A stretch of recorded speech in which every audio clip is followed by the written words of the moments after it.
안녕하세요. 반갑습니다. 만처음 만드는 만만쌤 박지원 선수입니다. 자, OT를 보고 이제 우리 친구들 들어왔죠? 자, OT를 보고 온 친구들은요, 어떤 책으로 어떻게 공부하는지 머릿속에 계획을 세웠을 겁니다. 자, 그럼 지금부터 우리 친구들과 같이 시작해 보도록 할 텐데요. 자, 우리가 보통 책을 보면 음문부터 시작하는 경우 많습니다. 그런데 이 책 같은 경우는 품사, 단어부터 시작을 하는데요. 먼저 우리말의 가장 기본적인 단어인 구품사, 이거를 배우고 가야 한다는 거죠. 우리 친구들 영어는 몇 품사예요? 8품사죠. 영어는 아는데 왜 국어를 몰라? 국어니까 구품사. 누군가 물어보면 국어는 구품사라고 정확하게 알려주시기 바랍니다. 다시 한번 기억합니다. 국어니까 몇 품사? 구품사. 자, 그럼 먼저 우리 친구들, 우리가 먼저 어떤 내용 보여야 될지, 배워야 할지 미리 보는 개념 맵부터 보도록 하겠습니다. 먼저 머릿속에 넣고 시작을 하는 거야. 단어라고 하는 것은 먼저 단어의 갈래. 자, 그래서 우리가 어떤 불변어냐 가변어냐에 따라서 먼저 나눠지게 됩니다. 자, 그래서 오늘 우리가 배울 건 불변어에서 세언에 해당하는 수사, 대명사, 명사를 배우고 갈 겁니다. 자, 선생님, 그럼 도대체 뭐예요? 불변어와 가변어라고 하는 건요. 쉽게 얘기하면 불변한 변하지 않는 거. 예를 들어서 이렇게 뭐 칠판이라든가 또 아니면 카메라라든가 또 선생님 들고 있는 뭐 마우스라든가 이런 것들은 다 바뀌지 않습니다. 하지만 먹다, 먹고, 먹지, 먹으니 어때요? 활용되죠? 예쁘다, 예쁘고, 예쁘지, 활용되죠? 그걸 바로 가변어라고 합니다. 그래서 먼저 말은 크게 두 가지. 변하지 않는 거, 변하는 거. 그래서 오늘은 변하지 않는 것에 대한 체험, 수사, 대명사, 그리고 명사까지 배워갑니다. 자, 그리고 수식어이라고 하는 건 꾸며주는 말이에요. 변하진 않는데 꾸며주는 말. 새 신발, 새라고 하는 거, 아주 좋다, 아주가 좋다를 꾸며주는 거. 자, 독립언이라고 하는 것은 아이쿠 이렇게 따로 독립되어서 감탄사로 사용되는 말들. 자, 그래 관계원이라고 하는 것은 우리가 은는, 이가, 을을 이렇게 우리 말은요 중간에 조사가 있어서요 단어와 단어 연결해 주죠. 이걸 바로 조사. 이렇게 변하지 않는 걸 바로 불변어라고 하고요. 변하는 걸 가변어라고 합니다. 자, 그래서 우리가 변하냐 안 변하냐도 나누고요. 그다음 여기 있는 대로 체언, 그리고 수식언, 독립언, 관계언, 용언처럼 기능에 따라서도 5가지 나누게 됩니다. 자, 그래서 우리가 형태가 바뀌냐 안 바뀌냐를 나눌 거고요. 자, 그리고 기능에 따라서도 나눌 겁니다. 그리고 9개, 의미에 따라서도 구품사로 나눌 겁니다. 원래 기초는 그래서 3가지입니다. 형태에 따라서 변하냐, 안 변하냐, 변하냐. 그리고 기능에 따라서 5가지. 세언, 수식언, 독립언, 관계언, 용언까지. 그리고 의미에 따라서 명사, 대명사, 수사, 관형사, 부사, 감탄사, 조사, 동사, 형용사까지 바로 구품사를 배우게 됩니다. 오늘 이 기준에도 꼭 반드시 우리 친구들과 3가지를 외워보도록 할 겁니다. 자, 그리고 단어는 이렇게 품사만 갈래로 나눈 게 아니죠. 바로 어휘의 체계라고 해서 고유어, 한자어, 외려, 우리말이 이렇게 3중 체계로 나눠져 있습니다. 자, 그래서 우리 친구들 숫자로 머릿속에 외우면 편한 게 형태에 따라서 2가지, 기능에 따라 5가지, 그리고 의미에 따라 9가지. 선생님은 2, 5, 9의 법칙으로 우리 친구를 알려줍니다. 그리고 우리 어휘의 체계는 3중 체계. 이렇게 숫자를 머릿속에 외우면 좀 더 편하게 외울 수가 있습니다. 아, 우리 어휘가 고유어, 한자어, 외래어로 되어 있구나. 그리고 나중에 어휘 양상이라고 해서 우리는 또 지역 방언이 있고 사회 방언이 있잖아요. 이것까지 배우게 됩니다. 자, 먼저 아주 큰 거, 바로 품사부터 배울 거고요. 그리고 어휘가 어떻게 구성이 되어 있는지 여기까지 나아가 보도록 하겠습니다. 자, 그럼 오늘 배울 내용 중에서 가장 중요한 거 품사의 개념부터 보겠습니다. 단어를 일정한 기준에 따라 나누어 공통된 성질을 가진 것끼리 묶은 겁니다. 아까 선생님이 얘기했던 것처럼 기준에 따라 나눈 거죠. 자, 그래서 단어라고 하는 말도 있고 품사라고 하는 말도 있는데요. 우리 친구는 품사는요, 단어라고 하는 것을 기준에 따라 나눈 걸 품사라고 하는 거예요. 그래서 우리가 구품사라고 하는 것을 나타내는 겁니다.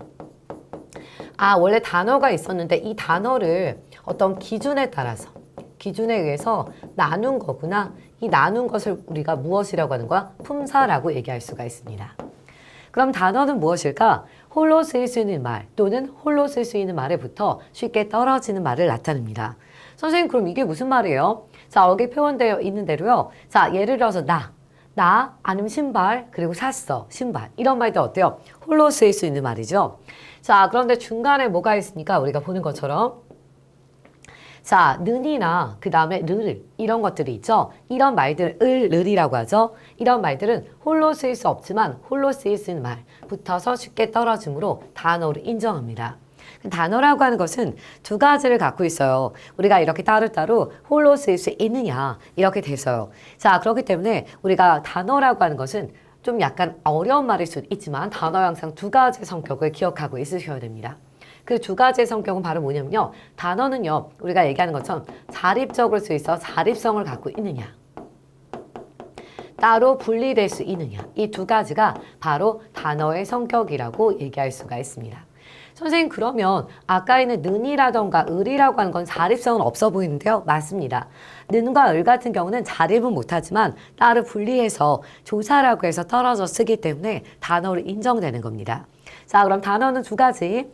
홀로 자립해서 쓸 수 있는 말. 자, 그래서 적인대로 나 아니면 신발 샀어. 이런 말들은 따로 자립해서 쓰는 거고요. 자, 는이나 을이라고 하는 자립할 수는 없지만 따로 분리되어 있는 성격을 가지고 있습니다.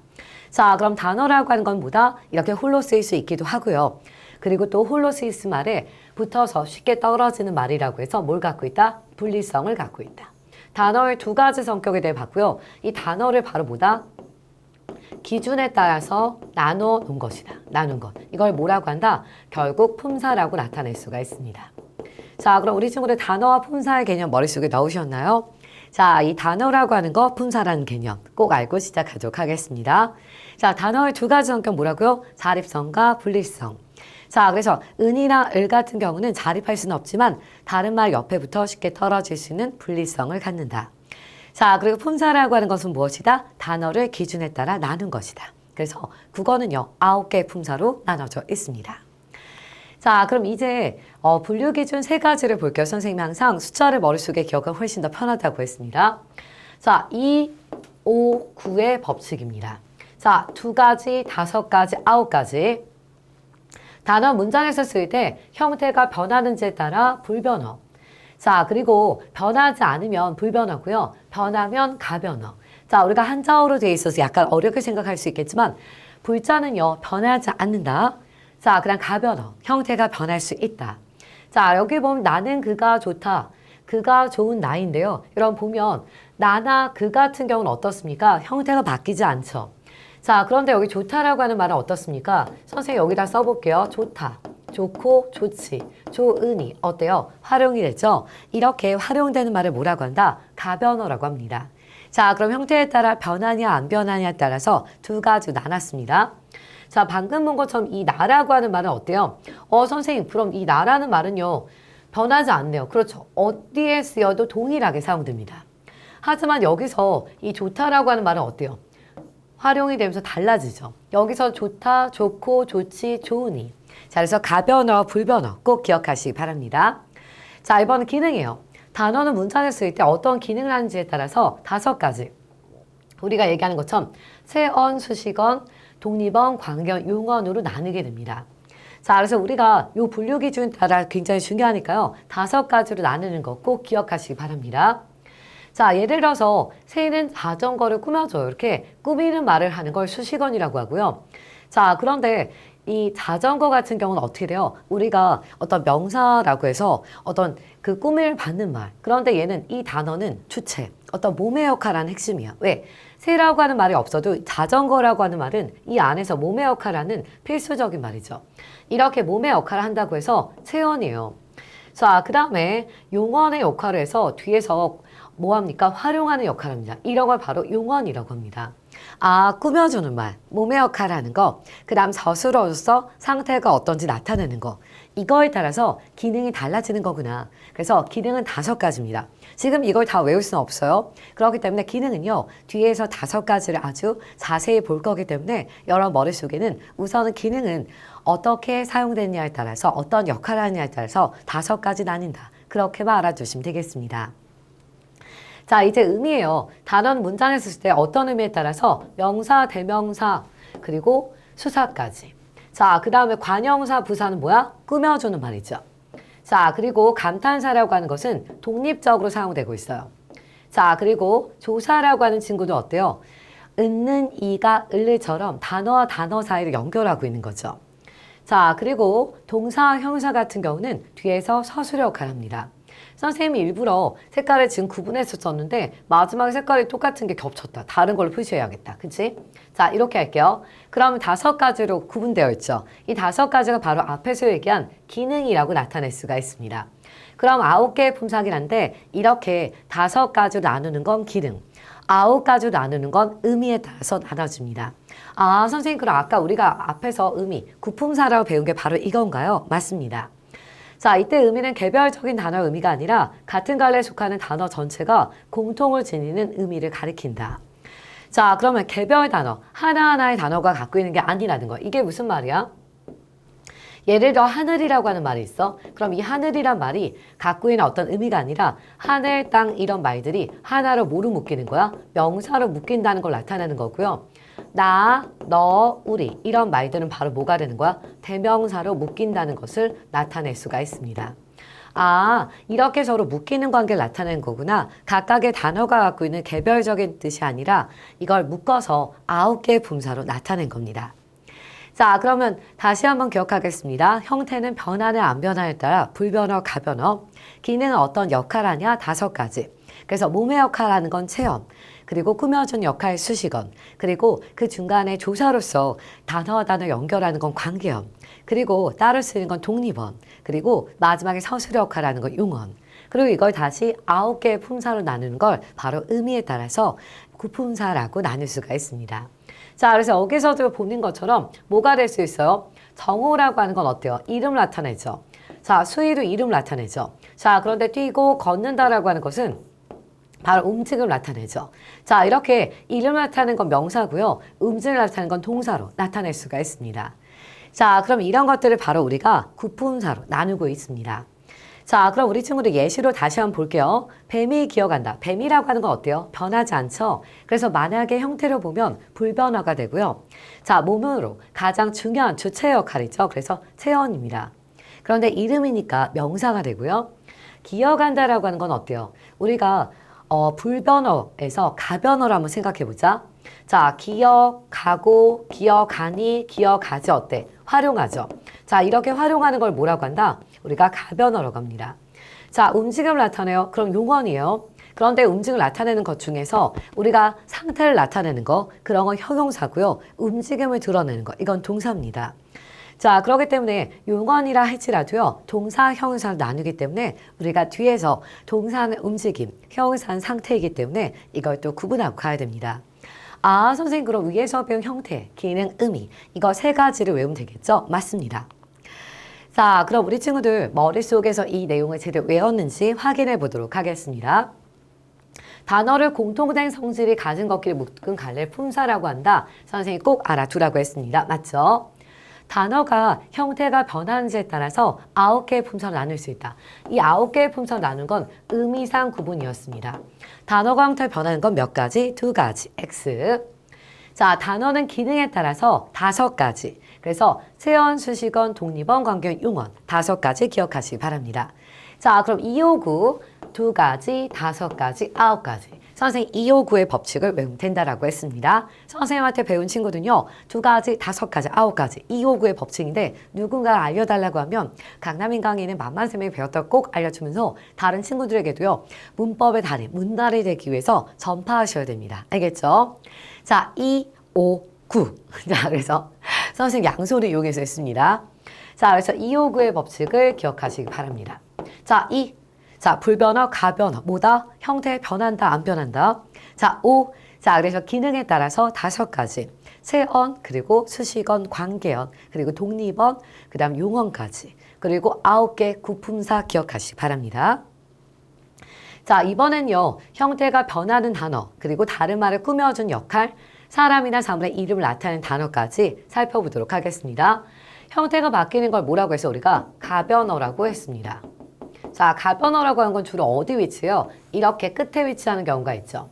자, 신다라고 하는 말에서 신 얻다, 신고, 신지 이렇게 활용되죠. 자, 보다라고 하는 말에서요. 보다, 보고, 보지 이렇게 활용되죠. 둘 다 과거 형태가 들어가서 신었다라고 해서 과거를 드러낸 말까지 넣어서 활용되고 있습니다. 자, 이렇게 형태가 변하는 말 체크할 수가 있겠죠. 자, 이번엔 다른 말을 꾸며주는 단어. 자, 여기서 새라고 하는 말이 운동화를 꾸며줍니다. 예시라고 하는 것이 사진을 꾸며주죠. 이런 역할을 바로 뭐라고 합니까? 우리가 수식어이라고 했습니다. 자, 그럼 수식어는 바로 뭐가 있다? 새와 옛. 사람이란 사물의 이름을 나타내는 거죠. 자, 그럼 이름을 나타내는 건 뭐라고 했어? 우리가 명사라고 했습니다. 자, 그래서 동생이나 운동화, 상수와 사진 이런 말들이 바로 사람이나 사물의 이름을 나타냅니다. 자, 그럼 이제 우리 친구들 선생님과 같이 문달이 될 준비 되셨나요? 선생님 여기서 더 돼야 돼요. 우리는 명사 대명사 수사를 정확하게 배우고 가야 되잖아요. 자, 먼저 앞에서 우리가 사람이나 사물의 이름에 대해서 배우고 왔습니다. 이순신, 어머니, 나무, 과일. 선생님 그럼 이게 모두 다 폭넓게 다 모두 다 명사로 묶일 수 있는 거 맞습니다. 자, 사람이나 사물의 이름을 나타내는 단어를 바로 명사라고 합니다. 자, 그래서 우리가 세종대왕, 또 우리 친구들 예를 들어 존경하는 위인들, 이런 사람들 다 명사 이렇게 나타낼 수 있고요. 선생님의 이름 박지원도 명사입니다. 우리 친구들의 이름도 명사입니다. 자, 이 스튜디오 안에 있는 뭐 예를 들어 앞에 있는 모니터라든가 카메라라든가 책이라든가 그리고 선생님 오늘 타고 온 택시라든가 이런 거 다 뭐가 될 수 있어? 다 명사라고 얘기할 수가 있습니다. 자, 그럼 이제 이 명사에 세 가지의 기준이 있어요. 자, 명사를 구체성에 따라서 또 사용에 따라서 자립성에 따라서 나눠 볼 텐데요. 자, 먼저 보시면 구체명사부터 보도록 하겠습니다. 구체적인 대상의 이름을 나타낸다. 그리고 추상명사는 추상적인 대상. 선생님, 구체적인 건 알겠는데 추상적인 건 머릿속에 있는 생각이라든가 아니면 감정을 나타냅니다. 우리 친구들 사랑이라고 하는 거 눈에 보이나요? 그렇지 않죠. 우정이라고 하는 거 눈에 보이나요? 그렇지 않죠. 또 아니면 슬픔, 기쁨 눈에 보이나요? 그렇지 않죠. 이렇게 눈에 보이지 않는 걸 바로 추상명사라고 합니다. 그럼 좀 더 쉽죠. 이렇게 나무, 하늘, 집, 자동차, 호랑이는요. 눈에 보이죠. 이런 건 바로 뭐가 된다? 구체명사. 그리고 우정, 행복, 노력. 맞아. 노력이 보이면 좋을 텐데. 우리 친구들이 얼마나 노력하고 있는지를 누군가에게 알려준다면 참 좋을 텐데. 그죠? 자, 희망이나 시간. 시간도 눈에 안 보여요. 시간을 나타내는 건 시계입니다. 시계는 그걸 숫자파로 나타내서 시간을 표현하게 되는 거죠. 자, 그렇기 때문에 이런 말들은요, 다 뭐가 될 수 있다? 추상명사가 됩니다. 자, 이제 머릿속에 있는 떠오르는 것들은 바로 뭐가 된다? 다 추상명사. 구체성이 기준 1입니다. 두 번째, 사용 범위. 고유명사와 보통명사가 있는데요. 특정하거나 유일한 거야. 유일하다는 게 뭐냐면 박지원, 유일하잖아. 이순신, 심사인당, 부산, 한국. 예를 들어 우리가 살고 있는 예를 들어 서울이란 공간. 아, 우리 친구들 또 미안해요. 부산도 있고 뭐 대구도 있고 다양한 공간이 있죠. 자, 그 다음에 우리 친구들 살고 있는 동네도 있을 거야. 그치? 그런 어떤 동네 이런 것들이 다 뭐가 될 수 있어? 그런 것들이 다 고유명사입니다. 자, 예를 들어서 우리 친구들이 다니고 있는 학교 이름 있잖아요. 이런 것들도 다 뭐가 될 수 있어요? 다 고유명사가 됩니다.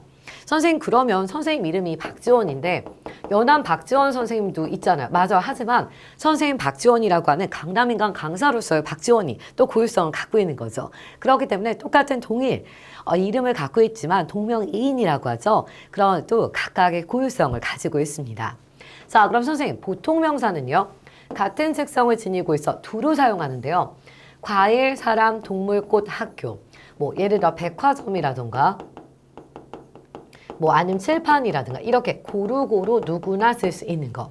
자, 우리 친구들 가장 재미있는 얘기 하나 해볼까요? 우리 친구들 초코파이가 있어요. 자, 우리 초코파이가 상표가 여러 가지입니다. 근데 그 중에 제일 맛있는 게 이제 오리온 초코파이. 개인 사람마다 다르겠지만 근데 이 오리온 초코파이가 자신들만 초코파이라고 하는 이름을 쓰게 해달라고 법원에 이제 제출했어요. 그래서 그건 바로 고유명사를 인정받기 위한 거였죠. 자, 하지만 법원에서는 기각해서 안 된다. 초코파이라고 하는 것은 그렇게 까맣게 동그랗게 생긴 것이 초코파이인데 왜 너네만 초코파이라고 하는 고유명사를 사용하느냐? 그래서 우리 지금도 뭐 예를 들어서 오리온 초코파이, 롯데 초코파이 이렇게 초코파이란 말을 누구나 다 사용할 수 있는 겁니다. 이해가 되시죠? 그러니까 고유명사라고 하는 것은 특별하게 고유성을 인정받아서 사용할 수 있는 거지 우리가 누구나 두루두루 사용할 수 있는 초코파이를 혼자서 독점하는 건 안 된다고 얘기한 겁니다. 아, 그래서 우리가 초코파이라고 하는 것이 한 회사에서만 나오는 게 아니라 다양한 회사에서 나오고 있는 거구나. 바로 이게 고유명사로 인정하느냐 아니냐 이걸 나타낸다 볼 수가 있습니다. 이해되시겠죠? 우리 친구들이 많이 쓰고 있는 샤프 있잖아요. 샤프도 원래 회사 이름 고유명사였습니다. 자, 아직도 샤프라는 회사는 일본에 존재하죠. 그런데 이 샤프라고 하는 말을 많은 사람들이 어때요? 연필 대신 그 안에 심을 넣어서 똑똑똑똑똑 해서 이렇게 나오는 우리 친구들이 쓰는 샤프잖아요. 그래서 샤프가 지금은 보통 명사가 된 겁니다. 아, 굉장히 재밌죠, 우리 친구들. 그렇게 생각하면 뭐 포스트잇이라던가 원래는 뭐 접착 메모지라고 쓸 수 있는 건데 많은 사람들이 포스트잇이라고 사용하잖아요. 포스트잇을요, 먼저 3M 회사에서 낸 겁니다. 그렇기 때문에 처음에는 고유명사로서 자리 잡고 있다가 보통 명사가 되는 경우도 있습니다. 자, 그 다음 보겠습니다. 자립성이 있냐 없냐. 자립명사는 다른 말에 도움 없이 홀로 사용하는 건데요. 보통 우리가 사용하는 것들이 거의 다 자립명사예요. 근데 의존명사는 꾸밈을 받아야지만 사용하는 건데 먹을 띄고 겉할 때, 말할 띄고 뿐, 자, 한 띄고 명, 두 띄고 개. 예를 들어서 이런 말들은 바로 뭐가 됩니까? 우리가 어떤 그 단위를 나타내는 단위 의존명사라고 합니다. 자, 아마 단일 나타내는 말로 들어보셨을 거예요. 그래서 예를 들어서 우리가 뭐 한 마리 또 아니면 한 쾌라고 해서 우리 친구들 생선을 셀 때도 이렇게 사용합니다. 자, 그다음 뭐 손을 사용하고 몇 손, 뭐 이렇게 이런 말들 다 뭐가 될 수 있어? 단위 의존 명사입니다. 선생님, 그럼 이것도 명사긴 명사네요? 맞습니다. 하지만 이런 말들 앞에서 우리가 꾸며주지 않으면 안 돼요. 뭐 예를 들어 거수, 바, 대지. 그래서 뭐뭐 할 것, 뭐뭐 할 수, 뭐뭐 할 바, 뭐뭐 할 때, 뭐뭐 할지. 이런 말들은 앞에 꾸며주는 말이 없으면 안 됩니다. 자, 그럼 이제 우리 친구들 선생님과 같이 방금 배웠던 내용을 한번 이걸로 구분해 보도록 하겠습니다. 자, 집이라고 하는 건 어때요? 우리 친구들. 자, 여기서 얘기한 구체고요. 그리고 고유 안 되죠. 당연히 보통 명사겠죠. 왜냐하면 고유는 집은 예를 들어서 동네 이름이거나 그런 우리가 어떤 그런 고유 명사겠지만 집이라고 하는 건 두루 사용하는 거죠. 그리고 자립입니다. 이렇게 해서 나타낼 수가 있습니다. 선생님, 콩지는요. 콩지는 이름이잖아요. 구체명사의 고유 명사가 돼야겠죠. 자, 그리고 일곱 명할 때 이 명이라고 하는 건 선생님 아까 뭐라고 했어? 이렇게 꿈을 받아야지만 사용할 수 있으니까 가장 중요한 건 의존명사라는 사실. 자, 집이나 친구는 모두 같습니다. 둘 다 구체, 보통 자립이죠. 자, 시간이라고 하는 건 뭐예요? 대신 추상명사입니다. 눈에 보이지 않기 때문이죠. 선생님, 특별히 콩지라고 하는 것이 고유명사, 명이라고 하는 것이 의존명사, 그리고 시간이라고 하는 것이 추상명사. 이걸 꼭 기억하셨으면 좋겠습니다. 평소엔 그냥 명사라고 통칭하지만요. 세 가지의 기준. 구체적이냐, 사용 범위는 어떠냐, 그리고 자립은 어떠냐. 이거에 따라서 구분됩니다. 자, 그럼 이제 명사라고 하는 것도 명사 한 가지만이 아니라 이렇게 세 가지의 기준에 따라서 구분된다는 걸 보았습니다. 자, 그럼 이제 문제로 한번 가보도록 하겠습니다. 땡땡은 사람이나 사물의 이름을 나타낸다. 바로 명사죠. 같은 특성을 지닌 대상을 두루 쓰이는 명사. 우리가 뭐라고 했습니까? 보통 명사라고 했습니다. 다른 말에 도움 없이. 자, 그래서 우리가 도움이 있다, 없다. 그럼 도움이 없는 건 자립. 그 다음 도움 필요한 건 의존. 이렇게 나타낼 수가 있습니다. 자, 그럼 우리 친구들 두 번째 문제는요. 다음 문장에서 명사를 찾아서 모두 찾아 표시해 보도록 하겠습니다. 자, 그럼 명사라고 하는 건 어디 있어? 자, 예를 들어서 자, 주말이라고 하는 이런 말들은요. 어떻게 됩니까? 우리가 앞쪽에서 봤던 것처럼 보통 명사로서 두루두루 사용할 수 있는 말이죠. 자, 그 다음에 2번. 자, 여기서는 한라산이라고 하는 건 어때요? 제주도에 가야 했죠? 이런 건 고유명사를 꼭 기억하셔야 됩니다. 자, 병아리라고 하는 것은 우리가 보통으로 사용하는 거죠. 그래서 보통 명사 기억하시고요. 자, 그 다음, 아이고, 선생님 이 것을 안 하고 내려왔네. 얘가 더 잘 알고 있어. 자, 것이라고 하는 것은 의존명사죠. 선생님은 3번에 답이 안 나와서 당황했잖아. 맞아. 선생님 의존명사를 깜빡하고 내려갈 뻔했어요. 자, 그래서 꼭 기억합니다. 한라산이라고 하는 그런 고유명사이자 자립인데 것은요, 의존명사라고 볼 수가 있는 거죠. 병아리라고 하는 건 뭡니까? 보통 명사로 사용되고 알이라고 하는 것도 사용할 수가 있습니다. 자, 그래서 병아리가 알을 깨고 나왔다 이렇게 나타날 수 있죠. 어이구, 여기 몇 가지 선생님 같이 표시했네요. 자, 우리 친구들 그래서 2번에서 지금 보시면 병아리 알을 표시할 수 있고요. 병아리에 동그라미가 빠져 있어 선생님 체크하도록 하겠습니다. 그리고 아이와 눈물, 그리고 어디까지? 평화까지 체크할 수가 있습니다. 자, 이런 말들 다 뭐라고 한다? 명사라고 얘기할 수가 있습니다. 특히 선생님이 아까 깜빡하고 넘어가려고 했었던 이 것, 바로 의존명사를 꼭 기억하시기 바랍니다. 자, 3번 문제를 통해서 OX 퀴즈를 풀어보도록 하겠습니다. 자, 먼저 울릉도에 도착한 어부는 물고기 3마리를 잡았다. 자, 이제 우리 친구들 머릿속에 넣으셨죠? 자, 그럼 울릉도와 같은 특성을 지닌 대상에 두루 쓰이는 명사다. 자, 그럼 두루 쓰인다라고 하는 것은 바로 무엇을 나타내는 겁니까? 보통 명사를 나타내는 거죠. 자, 그런데 울릉도라고 하는 건 어때요? 우리 하나밖에 없는 유일한 존재. 이런 건 바로 뭐가 될 수 있어? 우리가 어떤 명사라고 한다? 우리가 고유명사라고 얘기했습니다. 선생님의 이름 박지원이나 우리 친구의 이름처럼요. 그럼 당연히 틀리니까 X. 자, 그 다음에 어부나 물고기는 구체적인 대상의 이름을 나타낸다. 그래서 우리가 추상명사, 구체명사가 있다라고 했죠. 이건 구체명사에 해당이 되니까 이것은 맞습니다. 자, 말이나 앞말의 꿈을 받아야 된다. 이건 의존명사라고 해서 선생님이 뭐라고 했어요? 자, 우리가 단위를 나타낸 말은 특히나 꼭 꾸밈을 받아야지 사용한다고 했으니까 O가 맞습니다. 자, 어때요? 선생님에게 명확하게 배우갔더니 이제는 꼭꼭꼭 우리 친구들 머릿속에 모든 내용이 들어있을 거란 생각이 듭니다. 선생님이 좀 템포를 빠르게 진행하는 편인데요. 이 수업은 일부러 늦게 진행을 하고 있습니다. 왜냐면 이 수업을 듣는 친구들은 처음으로 문법을 배우는 친구들이란 생각하기 때문에 차근차근 배워나가려고 합니다. 그래서 우리 친구들 평소에 선생님이 굉장히 좀 빠르게 진행해서 속 시원하다 생각했던 친구들 오늘은 느리게 진행할 거니까 같이 템포에 맞춰가시기 바랍니다. 자, 이번엔 대명사입니다. 자, 대명사는요. 사람이나 사물의 이름을 대신해서 나타내는 거예요. 자, 그래서 보면 수미야. 옷이 너에게 잘 어울려. 자, 너라고 해서 이런 걸 바로 우리가 너, 나, 우리. 그래서 1인칭이나 2인칭, 3인칭 영어에서 사용하죠. 이런 걸 대명사라고 합니다. 자, 이거, 그거, 저것. 그래서 앞에 있는 말을 대신 나타내. 그 옷을 대신 나타내 사용하는 걸 우리가 지시대명사라고 하거든요. 그래서 여기 나온 것처럼 인칭대명사, 사람의 이름을 대신한다. 지시대명사, 사물이나 장소 이름 대신한다. 그래서 대신한다는 게 굉장히 제일 중요한 거예요. 아, 그래서 선생님 대신하다의 대자가 들어가서 대명사군요. 맞습니다. 그래서 우리가 나, 너, 우리 막 이런 말들 있잖아요. 그래서 특히나 여기 보면 여기까지가 바로 1인칭이야. 자, 그 다음에 너, 당신, 여러분, 그리고 너희 이런 말들을 바로 우리가 2인칭이라고 합니다. 자, 그리고 그나, 그녀 이런 것들을 바로 우리가 3인칭이라고 하죠. 이런 말들을 우리가 인칭을 구분합니다. 아마 영어를 배우고 있는 친구들이 훨씬 많기 때문에 이런 부분은 더 쉽게 이해가 될 겁니다.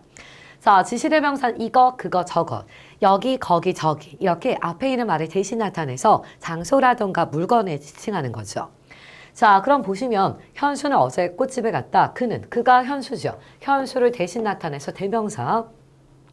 거기는 꽃집을 대신 나타내서 바로 대명사. 그래서 인칭 대명사, 지시 대명사. 다시 한번 그것이라고 하는 건 앞에 있는 장미꽃을 대신해서 이 두 가지가 뭐가 될 수 있어요? 지시 대명사로 구분할 수가 있습니다.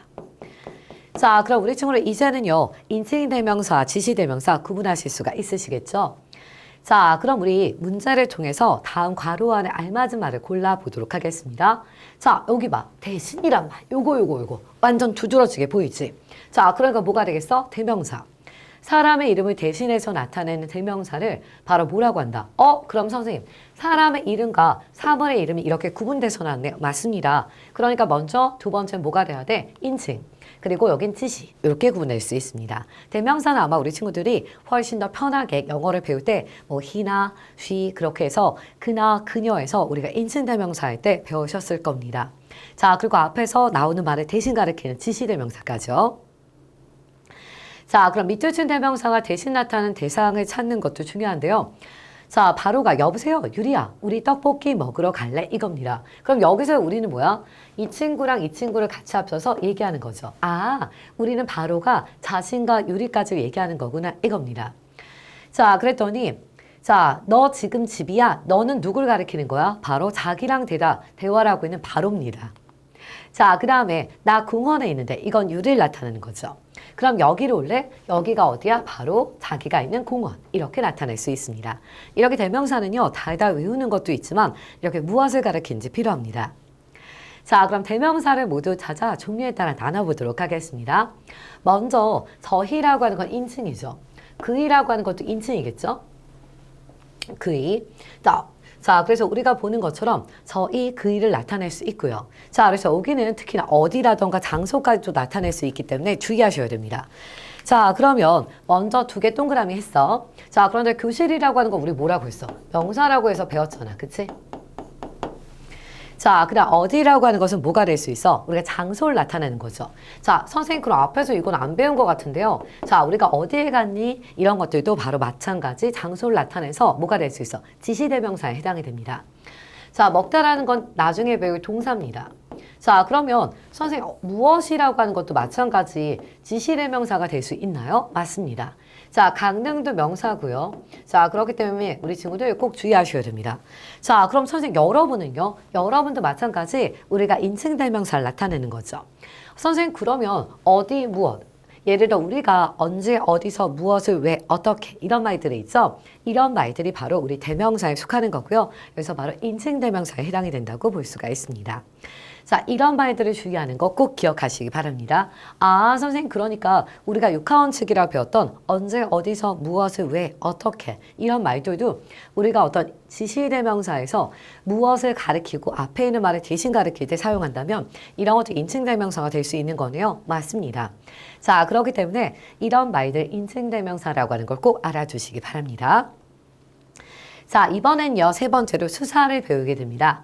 자, 수사라고 하는 것은요, 사람이나 사물의 수량, 또 아니면 순서를 나타내는 건데요. 자, 그래서 하나, 둘은 수량이고요. 그 다음에 첫째, 둘째는 뭐가 된다? 순서가 될 수가 있습니다. 자, 그럼 양수사라고 하는 것이 수량, 자, 이 양자, 그 다음 서수사라고 하는 것이 순서라고 해서 서, 순서를 나타냅니다. 자, 그래서 우리 친구 여기 있는 말들을 기억하면 훨씬 더 편하게 될 수 있죠. 양수사는 수량, 그 다음 서수사는 순서.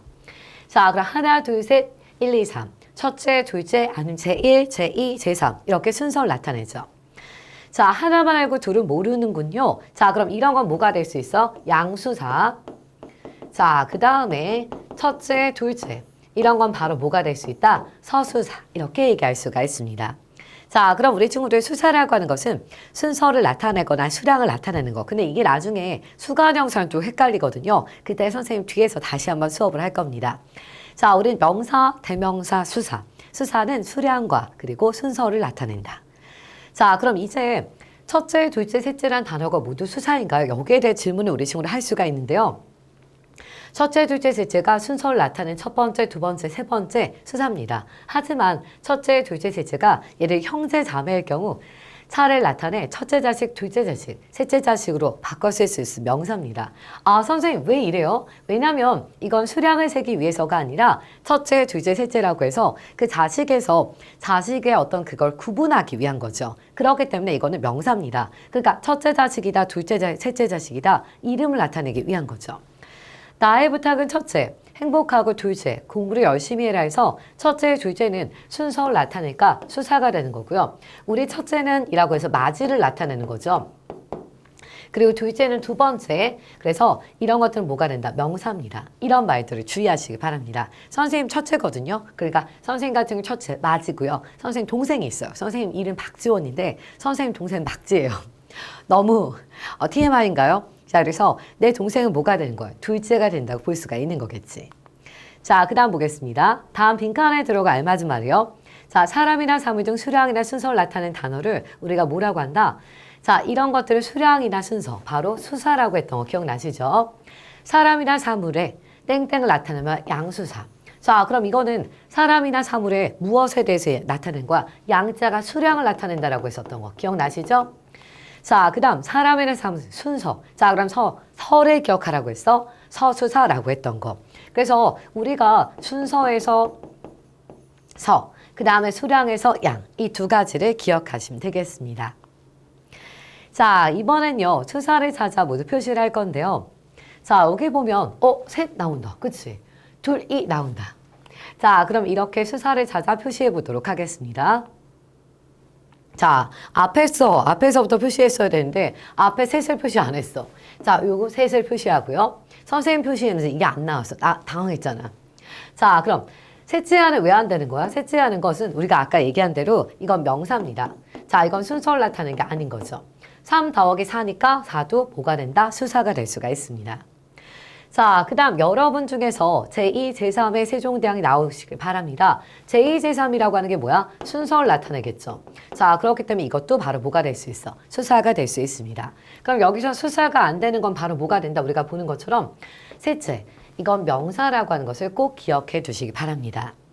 자, 이렇게 해서 우리 친구들과 셋과 둘, 3, 4, 제2, 제3까지 했습니다. 자, 이번에는요, 제시된 종류에 해당하는 수사를 보기에 찾을 건데요. 수량을 나타내는 거 찾을게요. 자, 나는 첫째로 들어와서 물통 하나를 상품으로 받았어. 자, 그럼 첫째라고 하는 건 뭡니까? 순서죠. 자, 물통 하나라고 하는 것은 하나, 둘, 셋, 넷 양을 나타내죠. 그럼 수량 하나, 순서 첫째 이렇게 체크할 수가 있습니다.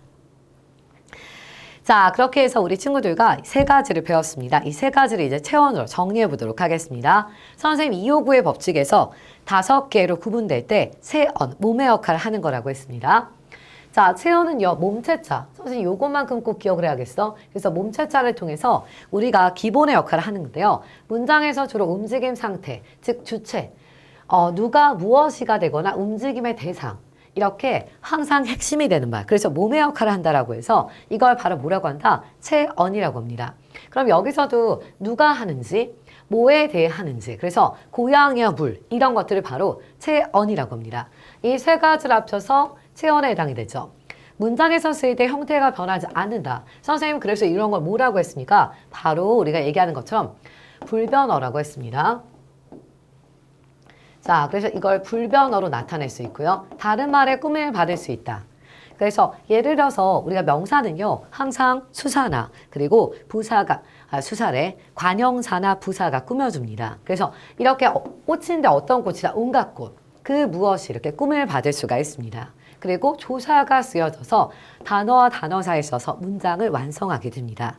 자, 이런 거 많이들은요. 좀 더 뒤에서 본격적으로 볼 텐데요. 하여튼 머릿속에 넣을 건 체언이라고 하는 것은 몸체자. 문장에서 가장 중심이 되는 단어 역할에서 주체와 대상의 역할이 된다. 누가 뭘 했는지. 자, 항상 기억해야 돼. 누가 무엇을 했는지에 대해서 누가 무엇이 주로 누구의 역할? 바로 체언의 역할이라고 볼 수 있습니다. 요걸 기억하고 가시면 돼요. 자, 그래서 여기서 누가, 우리, 책. 자, 그래서 특히 이 하나라고 하는 것은 수사라고 얘기하니까. 아, 이렇게 명사, 대명사, 수사 세 가지를 나타낼 수 있구나. 자, 그럼 구분해 볼게요. 여기서 우리는 뭐가 된다? 대명사. 책이라고 하는 건 뭐가 된다? 명사. 하나라고 하는 건 수사. 이렇게 나타낼 수가 있습니다. 자, 우리 친구들 이제 몸체자 익히셨죠? 그럼 체언은 모두 다른 말의 꿈을 받을 수 있나요? 아까 꿈을 받을 수 있다라고 했으니까 명사, 대명사, 수사는 모두 다른 말의 꿈을 받을 수 있습니다. 다만 대명사, 수사는요. 명사에 비해 다른 말의 꿈인데 제약이 큽니다. 자, 그렇기 때문에 명사 신발은 그 신발, 새 신발 자유롭게 하는데 대명사는 어디나 수사셋은 그 어디 그새 꿈을 받을 수 있지만 새 어디, 새셋과 같이 꿈을 받을 수는 없습니다. 자, 이 얘기는 뭐다? 명사는요. 제약이 없습니다. 자, 하지만 대명사 수사는요. 제약이 큽니다. 자, 그렇기 때문에 머릿속에 이 둘은 꾸밈을 받을 수는 있지만 제약이 크다. 이렇게 알아두시면 되겠습니다.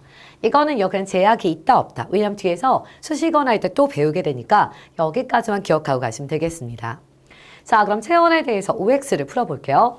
체언에 대한 분사는 명사, 대명사, 수사이다. 자, 그럼 맞습니다. 그 다음 체언은 문장의 쓰임에 따라 형태가 변한다? 아니죠. 불변화라고 했으니까 틀렸습니다. 자, 이번에는요. 빈칸에 들어갈 말인데요. 보기에 체언은 총 몇 개인가? 자, 둘이라고 하는 건 수사고요. 자, 그 다음 영이라고 하는 것은 뭐가 됩니까? 명사가 되죠. 자, 그 다음 그라고 하는 것은 뭐가 될 수 있어? 대명사라고 나타낼 수 있죠. 자, 이렇게 표현할 수가 있습니다. 자, 수사 명사는 움직임에 뭐가 된다? 자, 우리가 어떤 것이 움직이니까 주체가 되고요. 대명사는 움직임의 대상이 됩니다. 자, 주체라고 하는 건 주어. 누가 그랬는지. 자, 그래서 누구에게 뭐를 했는지. 그래서 대상이라고 하는 것은 여기서 얘기하는 건 그를이라고 나타낼 수가 있는 거죠. 그래서 주체와 대상을 기억하시기 바랍니다. 자, 그럼 체언의 종류를 바르게 연결해 볼게요. 이것, 그것은 바로 지시대명사를 나타내니까 니은. 자, 구름과 그 다음 하늘 이런 것들은 바로 뭐가 될 수 있어? 우리가 명사라고 하는 걸 나타낼 수 있죠. 점이라고 하는 것도 마찬가지 한 점, 두 점, 의존명사를 나타냅니다. 둘과 하나는 바로 수사가 되겠죠. 그래서 순서를 나타내는 거, 수량을 나타내는 거 구분하시기 바랍니다. 자, 우리 친구들 이제는요, 맨 뒤로 넘어가도록 하겠습니다. 자, 우리 친구들 선생님이 목차를 보고 꼭 반드시 수업을 할 때 꼭 오라고 했습니다. 자, 여기서는 이제 뒤에 족지 시험이 있는데요. 자, 잠깐 우리 친구들 선택하셔야 됩니다. 잠깐 멈췄다가 풀고요. 선생님과 같이 출발할 건지 아니면 선생님이랑 같이 갈 건지. 자, 지금부터 선택하시기 바랍니다. 자, 그럼 잠깐 멈췄다가 들어온 친구들. 자, 우리 친구들 풀어온 내용이 맞는지 확인해 보도록 하겠습니다. 자, 홀로 쓰일 수 있어야 단어가 된다라고 했습니다. 그럼 조사는 어때? 홀로 쓰일 수 없는 것도 있다라고 했죠. 그래서 조사는 홀로 쓰일 수 없는데 예외인데 단어가 됩니다. 그렇기 때문에 틀렸죠. 품사는 단어를 형태, 기능, 의미에 따라 공통된 성질, 길이 묶은 갈래다. 그래서 우리가 품사라고 했습니다. 불변의 형태가 변하지 않는 단어, 가변어는 변한다. 맞습니다. 형태에 따라 두 가지가 우리가 나눠지게 됩니다. 가변어, 불변어. 자, 이번엔요. 자, 여기 빈칸에 들어간 말인데요. 그 집 첫째. 자, 여기선 첫째, 둘째, 맞이라고 했습니다. 그럼 이건 뭐가 되겠어? 명사가 되겠죠. 자, 그 다음에 다른 말을 꾸미는데 제약이 있다라고 하는 건 우리가 대명사 수사는요. 제약이 있다라고 했습니다. 왜? 명사는 제약이 없지만 이 친구들은 꾸미는 데서 제약이 있다고 했습니다. 자, 그 다음 보겠습니다. 겉분 따름. 이건 뭐죠? 의존명사죠. 하나, 둘, 일. 자, 이건 바로 뭐가 될 수가 있겠습니까? 자, 이거 같은 경우는 우리가 양수사. 자, 여러분, 우리, 그, 이. 이건 바로 뭐가 될 수 있겠어? 우리가 인칭대명사. 꿈, 희망, 노력, 인내. 이건 바로 뭐가 될 수가 있겠습니까? 자, 명사인데요. 자, 이거는 눈에 보여, 안 보여? 안 보여. 그래서 추상명사. 저기, 이것, 어디, 무엇. 이것은 바로 우리가 지시대명사가 될 수가 있습니다. 첫째, 둘째, 제1, 제2. 이건 순서를 나타내니까 서수사. 유관순, 설악산, 안중근은 사람의 이름이니까 고유명사.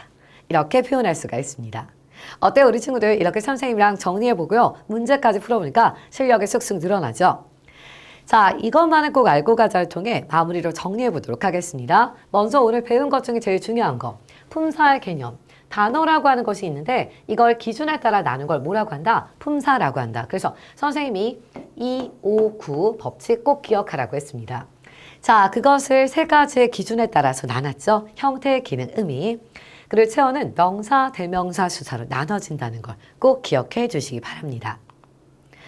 자, 이제 갈무리 퀴즈를 정리해 보도록 할게요. 땡땡은 문장에서 주로 움직임이나 상태, 주체가 되거나 아니면 대상. 문장의 몸새 역할을 한다. 명사, 대명사, 수사가 이에 해당이 된다. 자, 준비되셨죠? 같이 대답해 보도록 하겠습니다. 바로 체언이죠. 자, 갈무리 퀴즈까지 완벽하게 하셨을 거란 생각이 듭니다. 오늘 선생님과 첫 시간이 어떠나요? 선생님은 여러분들 곁에 항상 있고요. 자, 이렇게 문법에 문달이 될 수 있도록 만만하게 알려드리도록 하겠습니다. 오늘 여기서 마무리하도록 하겠고 우린 다음 시간에 뵙도록 하겠습니다.